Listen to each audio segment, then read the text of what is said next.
Good morning. Thank you for joining us today. And I know we are recording as well, so thank you to those who are watching the video. I have a couple of announcements to make. So we are delighted to announce our 2025 cohort of GBBC ambassadors. As you can see, we now have 283 ambassadors across 124 jurisdictions and disciplines. And so in 2025, this year, we have appointed 49 new ambassadors and added 9 new jurisdictions. So that's Bhutan, Cambodia, energy infrastructure, government affairs, Latin America, Malaysia, Malta, standards, and trading and markets. So we're delighted to welcome all of our new ambassadors, and thank you to those ambassadors that are staying on with us. And then we have also launched today our annual report.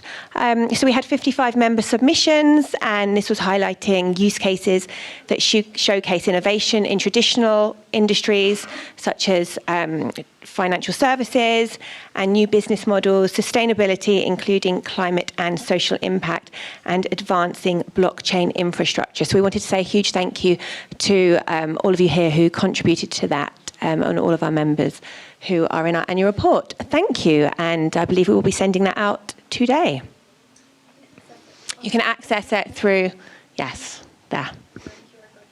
Exactly, thank you, Diana. So I'm delighted to start today.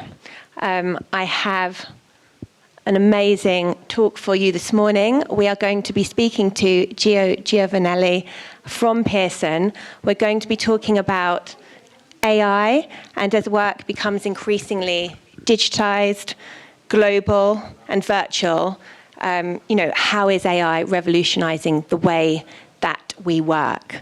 So, Gio, if you wouldn't mind introducing yourself and your role. Thank you. Thank you, Emma. Thanks for having me, and good morning, everyone.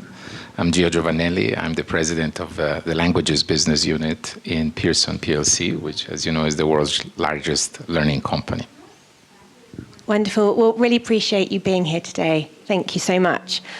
So, I think the question I want to start with today is, how do you define the future of work? It's a fairly big question, but I think the question a lot of people have is AI going to steal all our jobs? I think there are two concepts about the future of work. One is the future is about skills. We have recently released a research that says that by 2030, so in only 5 years, 65% of the skills required for jobs will change. So we used to learn to work, and now learning is the work. So how do we prepare people at scale with the skills that are needed for this new economy is a big topic. The second big topic is that, as we're all witnessing in our own company, the pace at which technology is advancing, particularly powered by AI, is so much faster than the pace at which people are learning how to use these technologies. And so the big issue is not what technology can do, but how can you increase adoption rates? And that requires a change mindset, but requires mostly learning. And so the second key buzzword is learning. How do we help people learning how to learn? We have, again, pretty significant thought leadership in Pearson that shows that with minimal cost, you can increase dramatically the rate at which people learn. Just think, by applying simple techniques that I can describe if you want, you can have 7 more months of learning in a year's time. So you can 70% increase what you learn. So the second priority becomes, how do you design personalized learning pathways for people so that they can acquire the skills that are needed? And how do you make sure that you help certify and also tokenize those learnings? Absolutely. And is personalizing it, is that what gets you that 7 months quicker learning? It's essentially applying simple techniques that reflect how the human brain learns, that enhance the speed at which you learn and the retention of what you've learned. So what we discovered, through basically observing the population of students that we have and learners across Pearson, is that by applying a few simple ideas. One is the metacognition, so reflecting on how you learn, pausing, and understanding how your learning happens. The second thing is techniques such as spacing your learnings. Don't try to binge learn things. Increase gradually the pace at which you retrieve information so that you can retain them. Play a role in actively asking questions while you learn is another technique. Or role-playing it with other people who are learning and engaging with someone that can enhance your questions, so that the more curious you get, the more you retain that learning.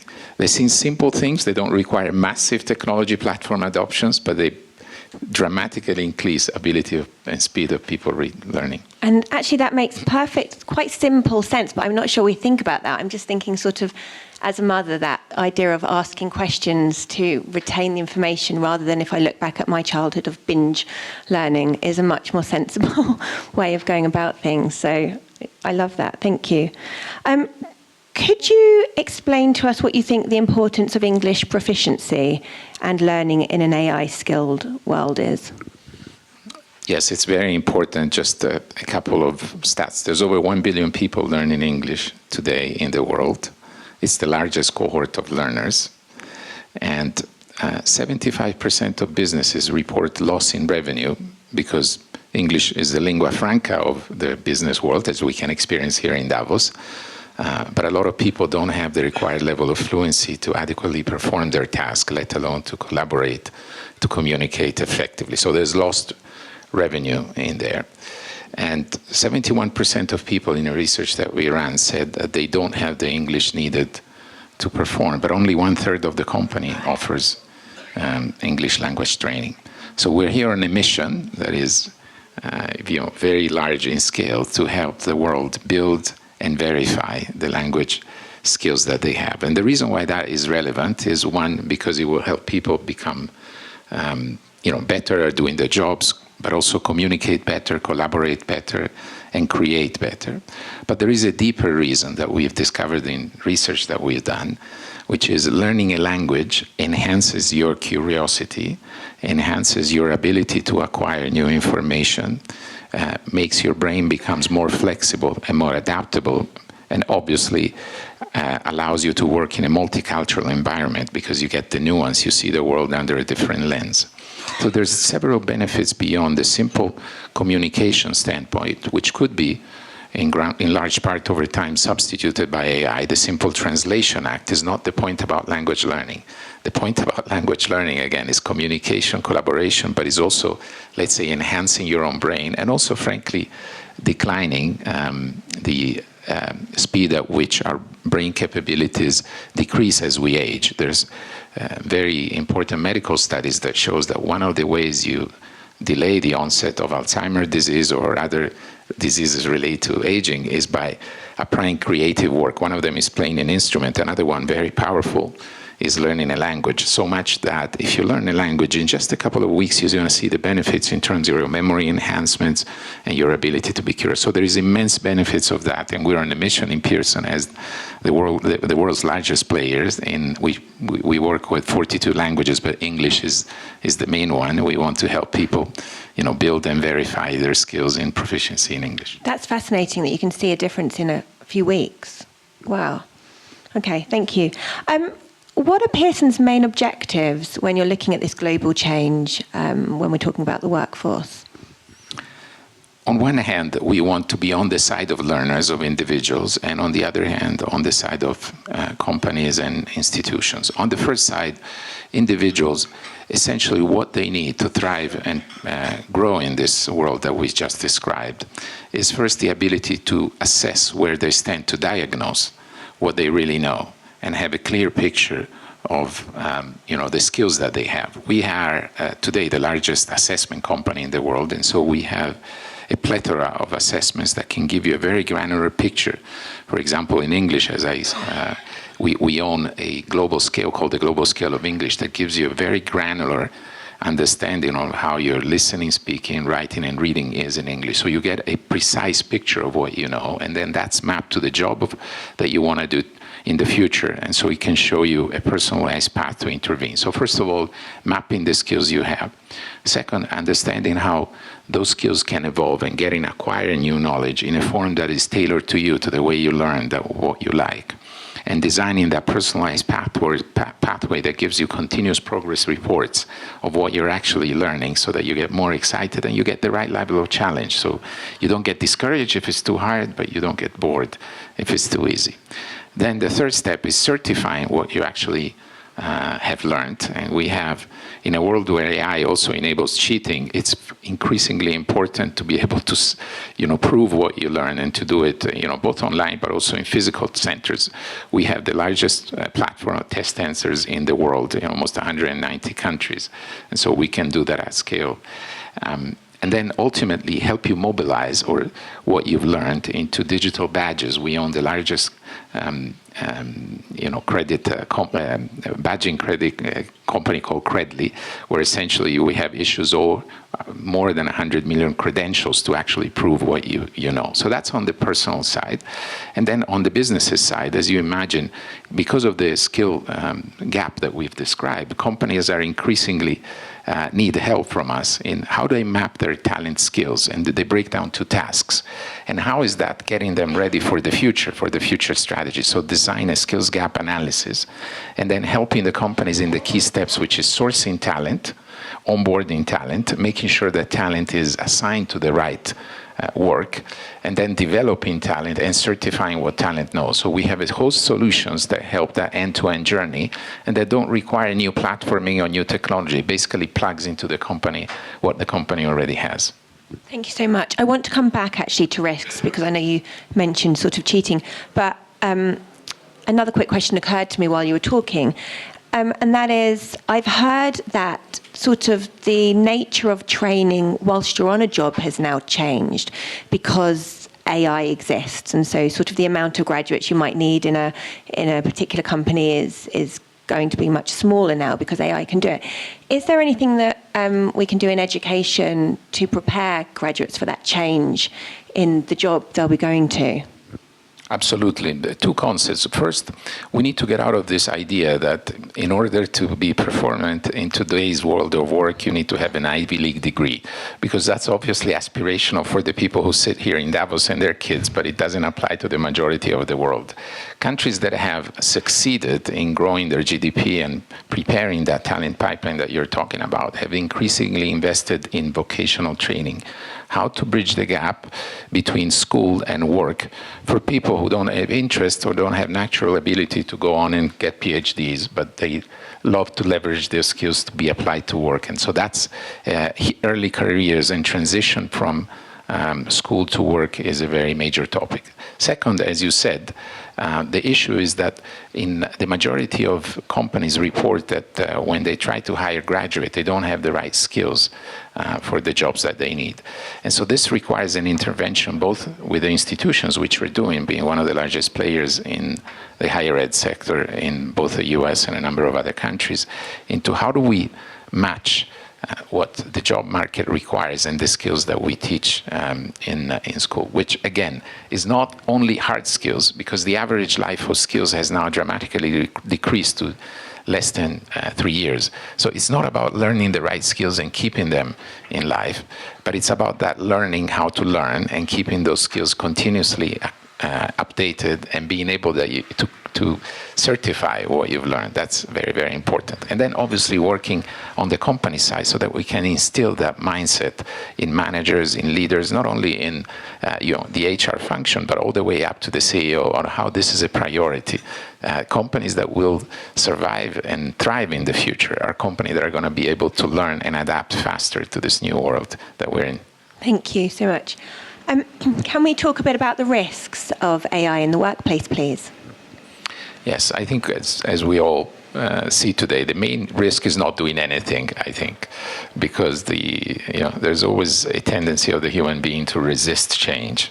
And the worst tactic can be, I hope that this passes and I won't do anything, or maybe I'll wait until it becomes mainstream before I adopt it. That's a losing strategy. So this learning agenda and this understanding on how the skills gap will play a role in the future has to become at the center, a centerpiece of the debate at the board level, at the CEO level, C-suite, and everybody who's leading people. That's one risk. The other risk is, obviously, as you entrust more and more engagement between human and AI in the day-to-day work, you acquired a lot of data, and that's incredibly precious and useful to make that learning experience personalized, to help people where they are and to design those personalized pathways. But it is also a risk because the data that get captured sometimes has personal identity and other nuances. Just imagine when you debate with an AI agent, you tell the agent, for example, in language learning, you tell the agent everything about your life, your family, your aspirations, your political ideas. So what becomes increasingly important for companies to mitigate that risk is to be able to understand what data are captured, which of those data need to be discarded, which needs to be pseudonymized, so you anonymize the data, and which instead need to be retained and honed to make the learning more personalized. And the key concept to which your organization really helps, those data need to be owned by the individual. So that's why that digital wallet of credentials that we're talking about, which has a folder for learning, is so important. The idea is no matter where you learn and when you acquire skills, whether in school, in university, at work, you should be able to import them into something that you own and that stays on your phone, which is your digital wallet that shows what you've won in a certified, secure way. And do you think that most companies understand yet the, I guess, benefits and risks of AI, or are they still just in the very early stages of grasping it?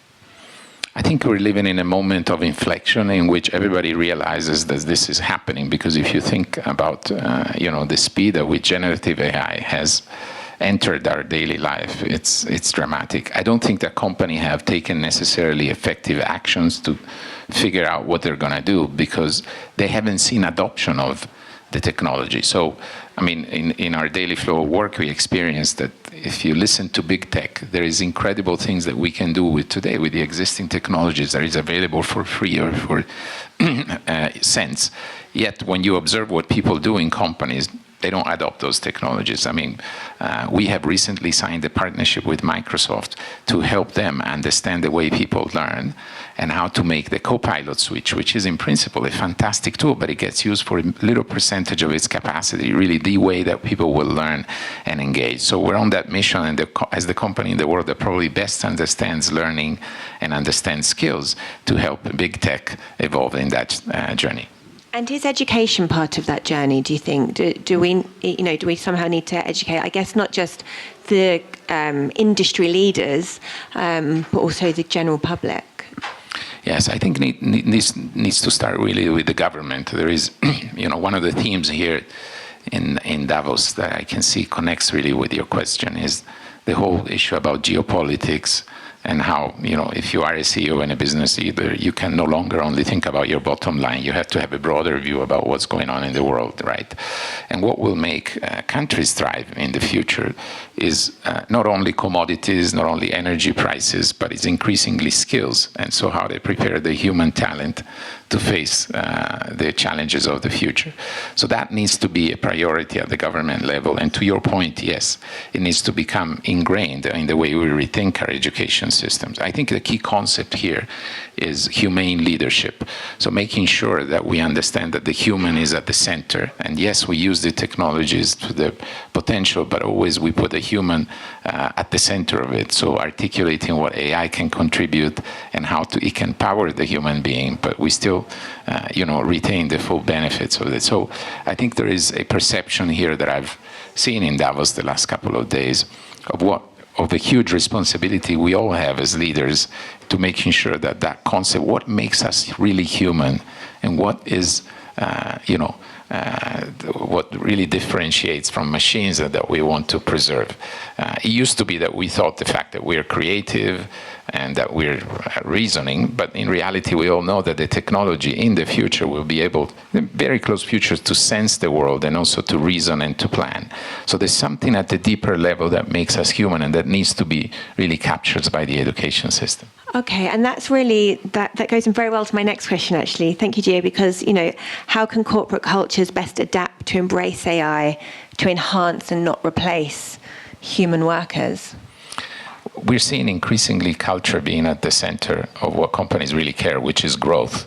Right? If you talk to any CEO, I mean, the way they get appointed is where is the stock price now and where will it be when I leave the company? Let's be incredibly honest. But in order to achieve that objective, you need to have a much broader view, and that goes through culture. Culture is, in our definition, the way the company operates almost informally. I mean, a friend of mine who has a great joke says, what people do when the leadership is not around, this is how you describe culture. So how do you ingrain in that automatic behavior, in that sort of, self-pilot, the culture of learning?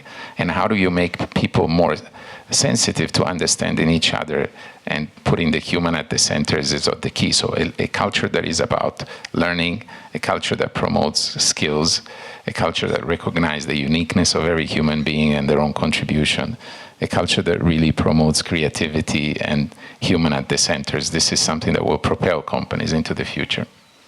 And so I guess that could be, we'll have many companies that will embrace that, but that could be quite a task, to get that done. Do you think 2025 is a year that will embrace that more? I think it will be, yes, it will be a year of incredible change because, the pace of technology will continue to, grow exponentially. But the thing that we will start to see is a lot more action from the company side on adoption of that technology and responsible adoption, which preserve the human at the centers, the protection of data, the way this technology shapes overall well-being of the community in which the company operates, the customer it touches. We have a huge responsibility as the world's learning company to take care not only of our shareholders but our learners, and we engage with education systems and corporates all over the world. So we feel very strongly about that, and it's constantly at the center of what we do in the C-suite and in the board discussion. So I think where Pearson can play a role is also as a thought leader. As I've mentioned, we continuously publish papers that have to do with the way people learn, with the important things in order to shape not only our industry, but to shape a culture of learning across the world. Wonderful. Well, thank you so much. I've really enjoyed that talk. I think we possibly have time for one question, if anyone has one at all. Sandra. Hi, thanks, Gio, for your insights. I wanted to ask you, have you guys thought about the cross of, there are some countries where the 4-day work week is slowly being implemented, and I think even the government of Japan has said that they're going to a 4-day work week. How will that mesh with then AI tools really being necessary to work? That's a fantastic question. A couple of stats. First of all, in 25 years, 60% of people who work will be in emerging economies. So today, we're rightly all centered on the US, let alone because of what happened yesterday. And so everybody's there. But you have to think a little bit from a geopolitics point of view and where the people will be in emerging market. And so that's very important. The second point is how do we help people, really thrive in that space is something that is, crucial to the way we work and live.